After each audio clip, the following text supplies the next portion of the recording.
What's up, everybody? Super Dorks fan here for Mustang Weekly Update number 5 on this Friday. So, what's new with the Mustang? Well, nothing, but as you can see, I have Nick Murray here with me. We swapped cars for the day, and I'll be posting the review of his M4 next week, and he'll be uploading a review of my Mustang whenever he gets a chance to do that. And so, yeah, we've just been having a blast today. We had another buddy of ours that came out with his brand new 2015 WRX, and he helped us out with some of the filming. So we've just been having a good day driving the cars, and his M4 is awesome. I mean, it's a spectacular car. Yeah, I've been pretty impressed with this Mustang as well, and of course, it's just between me and the rest of the internet. Any damage I've done to Matt's car, we're just going to keep it between ourselves.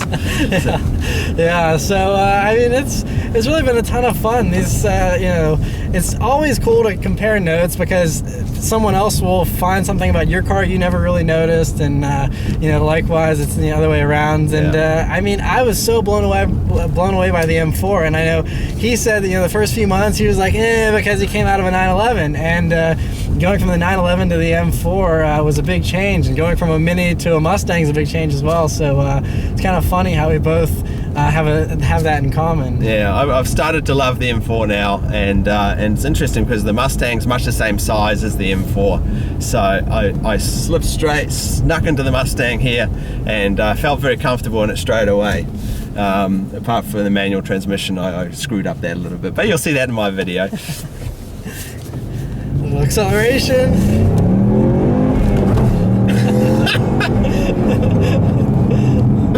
Whiplash! It's so easy to go so fast in this car. I think, I don't know, I mean, how do you feel about 310 horsepower after driving, you know, your M4 all the time with 425? Well, I guess it's not the horsepower, it's the torque, you know. It's not that much less torque that it's not, you know, it's a nice amount of torque. And as I say in the video that I did on this car, you know, it's nice to have the turbo engine because the V6 engine just doesn't have the torque, whereas this is a lovely torquey engine.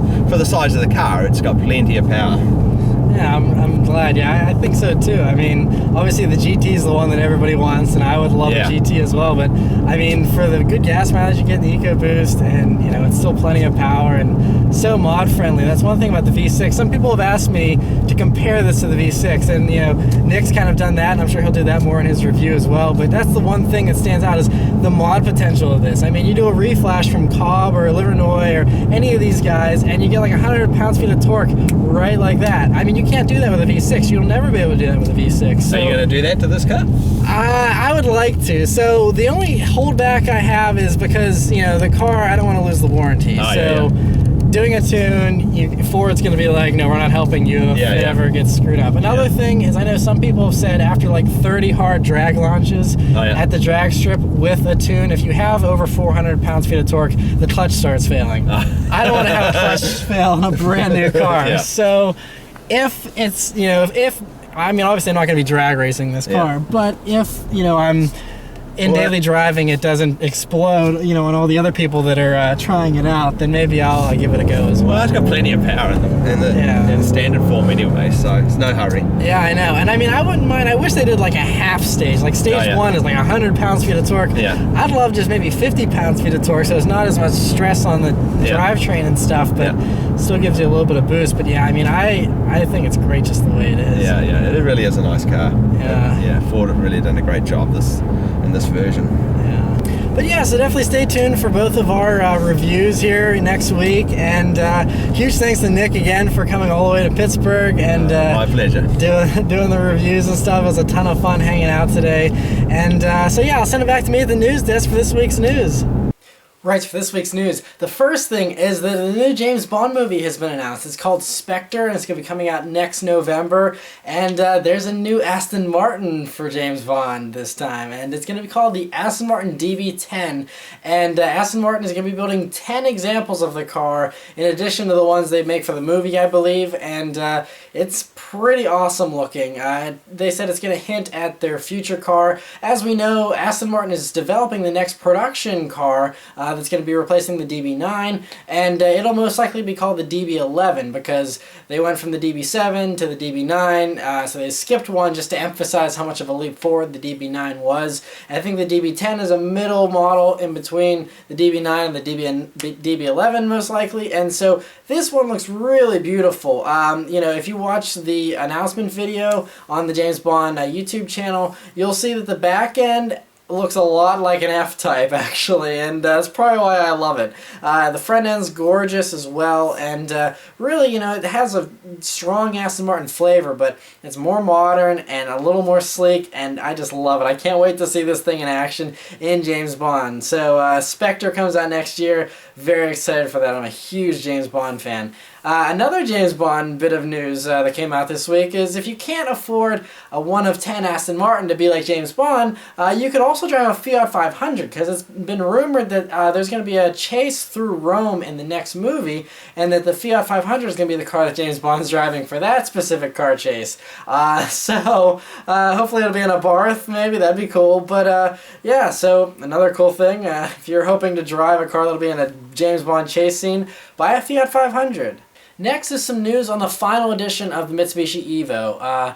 You know, as many of you know, the Evo is being discontinued, and so they're doing a final edition of the Evo 10 that'll be coming out next year. They're all going to be 5-speed manual transmission GSR models, but for these final edition versions, they're going to have a little bit more horsepower, some suspension tuning, and some bits and pieces that are still being finalized.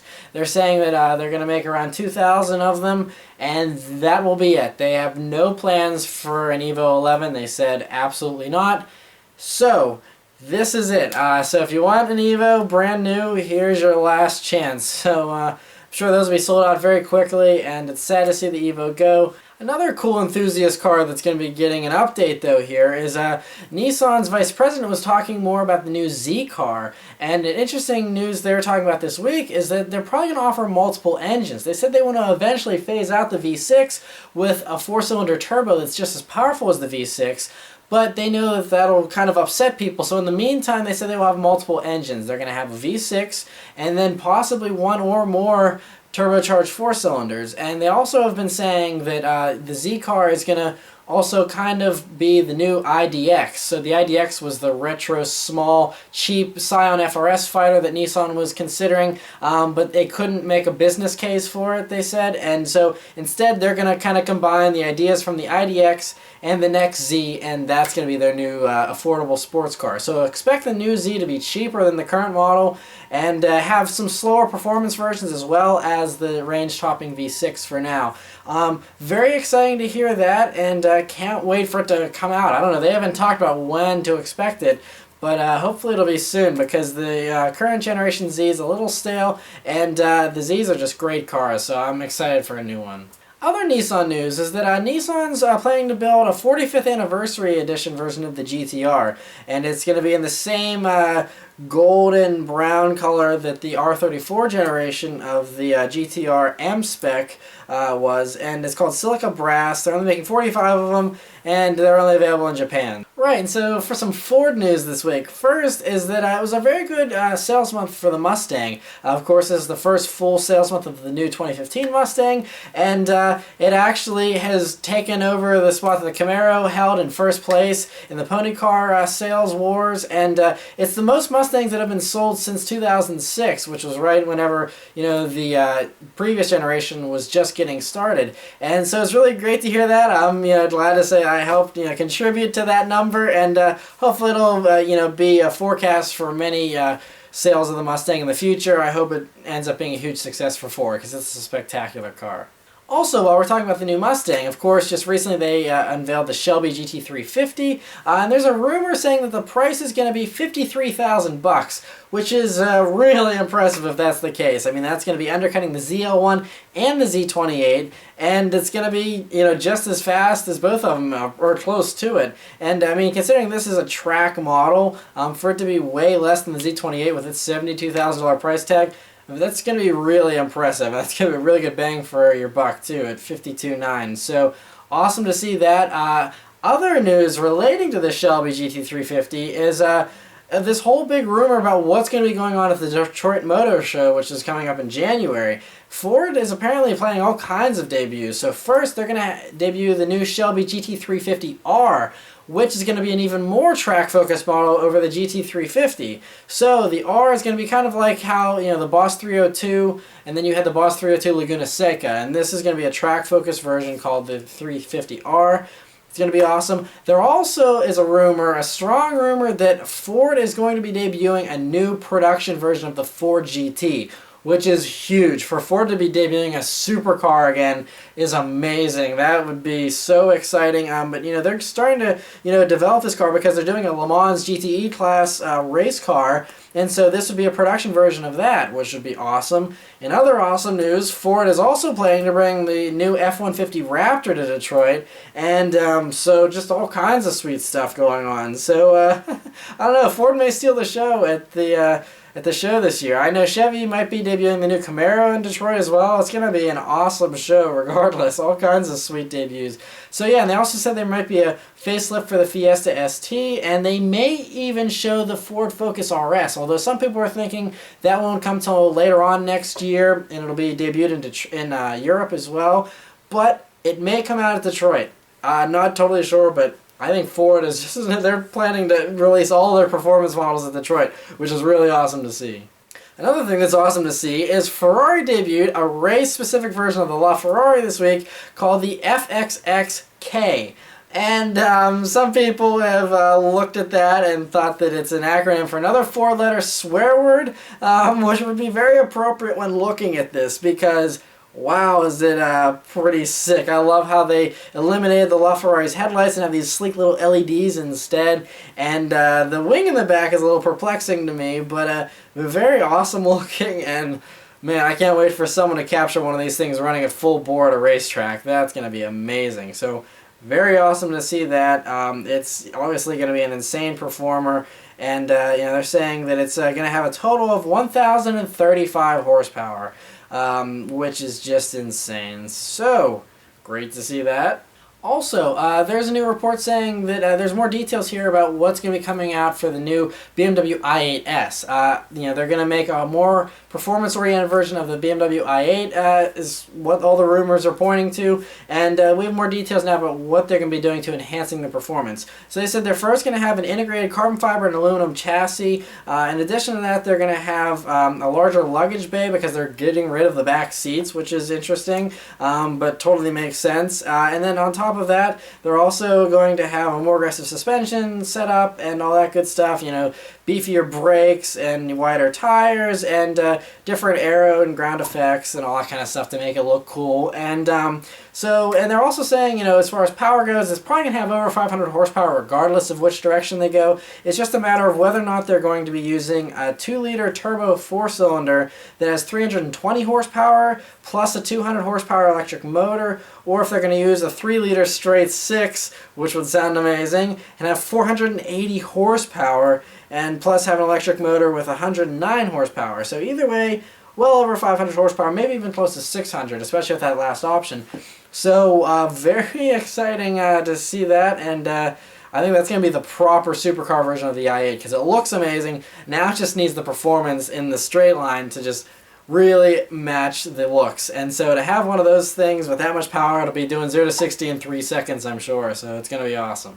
Other BMW news, and this is a little bit weird, but there's a rumor saying that the new BMW 6 Series is under development, which of course is the coupe and the Grand Coupe, which is a 4-door, and they're saying that the new M6 is going to take aim at the Porsche 911. Every time I hear a story about someone taking aim at the Porsche 911, I kind of roll my eyes and I'm like, really? Everyone wants to take aim at the Porsche 911, and I won't rant, but I mean, the M6 is a larger, luxurious car. I don't think it'll ever compete with the Porsche 911, no matter how much weight they save or whatever. It's just different inherently, and I don't know. I'm not totally sold on that. It's just a rumor again, so nothing to rant about just yet, but that's what this rumor is saying, is that they want to target the new 911. So I wish them good luck with that. The last BMW news for this week is BMW is also planning plug-in hybrid versions of all their core models. That means they're going to have a plug-in hybrid version of the 3 Series, the 4 Series, and all those cars, I'm sure. And, you know, it makes sense. This is the way the future is going, and, you know, BMW wants to be on the forefront. So it's interesting to see that. Another person that wants to be on the forefront of this whole technology race is Audi, and they're planning on fighting Tesla with a 280-mile totally electric family car. And you know, that's going to be rivaling what Tesla can do, and it's really impressive. I know there's a lot of reports in the EV world this week about the Nissan Leaf getting double the range because there's been a new development in lithium-ion batteries that allows them to charge way faster than normal. So they're saying that now you can get like 75 to 80% charge in 5 minutes, which is roughly the equivalent of how long it takes you to fill up a car. So to get 80% charge in 5 minutes, that would basically get rid of all the worries about range, which would make the electric car totally viable for someone that actually wants to use it for more than like 100 miles. So that's really cool to see, and it's very exciting, and I'm interested to see what Audi comes up with.